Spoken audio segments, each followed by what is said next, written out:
Could your rosemary use a stripper? Is that Amish pie tester down to its last straw? Maybe you suffer from chronic peanut butter clog, or perhaps this is the year you up your squash game.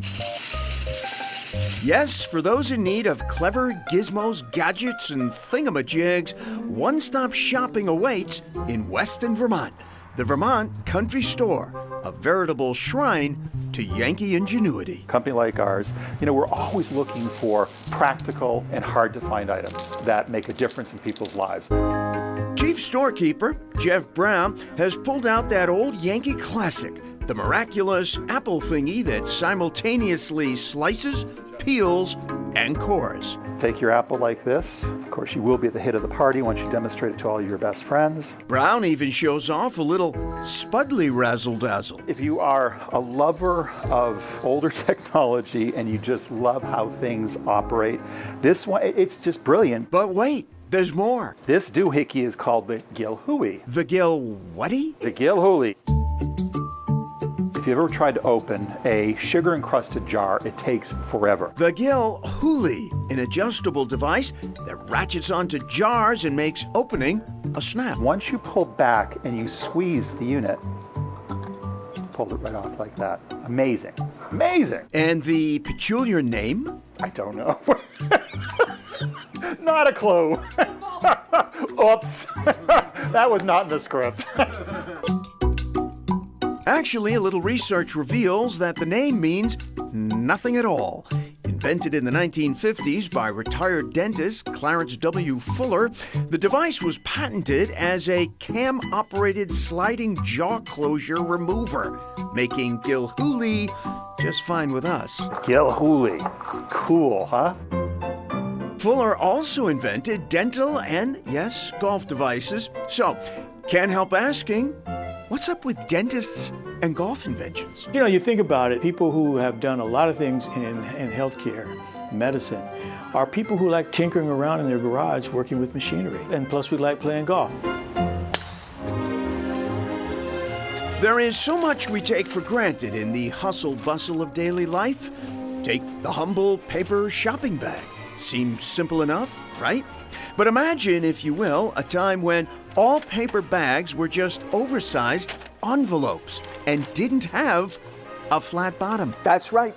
Groceries were tipping over left and right. Stuff was spilling all over the place.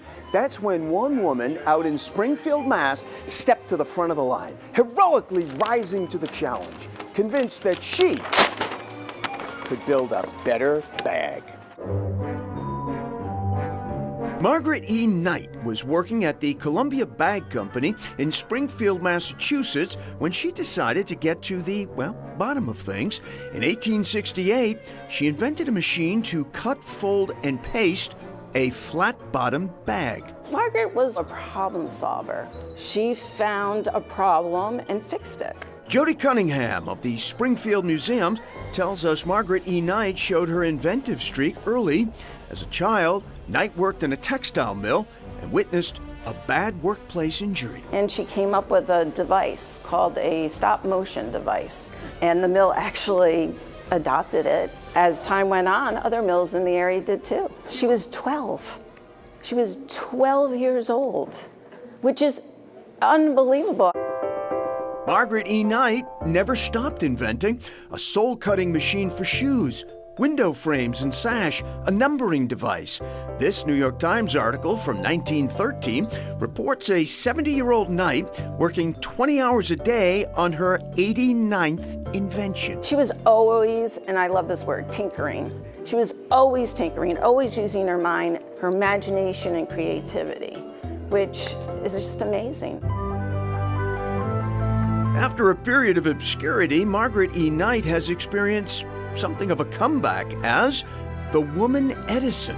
The Springfield Museums feature her in their Spark Lab, a dynamic hands-on learning space, and several children's books have been written about Knight's inspiring story of Yankee ingenuity.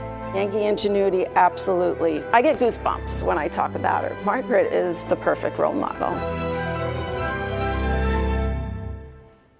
At one point, a competitor tried to claim Margaret Knight's bag machine as his own, arguing in court that it simply wasn't possible for a woman to have developed such a sophisticated piece of engineering. Knight presented her drawings and won her lawsuit. Meanwhile, the original Gilhooly went off the market some time ago, but the Vermont Country Store brought it back. It is one of the store's many proprietary products, something they do with obsolete but still useful products. Coming up, a warning trend from the north.